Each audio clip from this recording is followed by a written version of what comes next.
இங்கே ஒருவருக்கு ஒருவர் சளைத்தவர் அல்ல என்பது போல இந்த மாணவருடைய பேச்சு இங்கே சிறப்பாக அமைந்திருந்தது.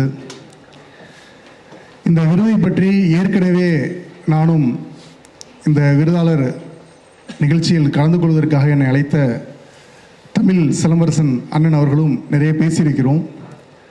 இப்படி ஒரு சிறப்பான ஒரு நிகழ்வை அவர்கள் நடத்துவார்கள் என்று நான் இதுவரை எதிர்பார்க்கவில்லை. இவருடைய தேர்வுக்குழு என்பது மிக சாதாரண குழுவாக எனக்கு தெரியவில்லை. அடுத்த 5 இல்லை 10 ஆண்டுகளில் இவர்கள்தான் தமிழ்நாட்டுடைய தலையெழுத்தை நிர்ணயிக்கப் போகிறார்கள் என்று இன்று எனக்கு தோன்றுகிறது. அப்படி ஒரு சிறப்பான ஏற்பாட்டை செய்திருக்கிறார்கள். சமூக சேவை என்பது ஒரு போதை.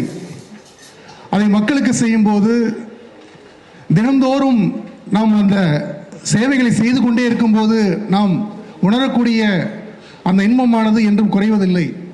அதற்கு உதாரணமாக இன்று இந்த வாய்ப்பு எனக்கு கிடைத்திருக்கிறது. வரக்கூடிய காலங்களில் அன்பு சகோதரன் மேலும் பல சமூக சேவைகள் செய்து இந்த மக்களுக்கான தேவையை பூர்த்தி செய்ய வேண்டும் என்ற நேரத்தில் என்னுடைய விருப்பத்தை தெரிவித்துக் கொள்கிறேன்.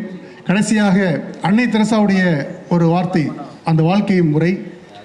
அவர் தொழுநோயாளிகளுக்காக உதவி கேட்டு செல்லும் போது கையை நீட்டும் போது கையிலே ஒருத்தவன் எச்சில் உமிழ்ந்தான் என்று வரலாறுகளை படித்திருக்கிறோம். அப்போது அவர்கள் அதை துடைத்து விட்டு எனக்கு கொடுக்க வேண்டியதை கொடுத்துட்ட, தொழுநோயால் பாதிக்கப்பட்ட மக்களுக்கு உன்னால் முடிந்தது கொடு என்று கேட்டார்கள் என்றது வரலாறு. வரக்கூடிய காலங்களில் இந்த சமூக சேவையானது அன்னை தெரசாவை போன்று இல்லாமல் தியாகத்தோடு அந்த சிந்தனையோடு நாம் செயல்பட வேண்டும் என்பதை இந்த நேரத்தில் பதிவு செய்து வாய்ப்புகளுக்கு நன்றி கூறி விடைபெற்றுக் கொள்கிறேன். நன்றி, வணக்கம்.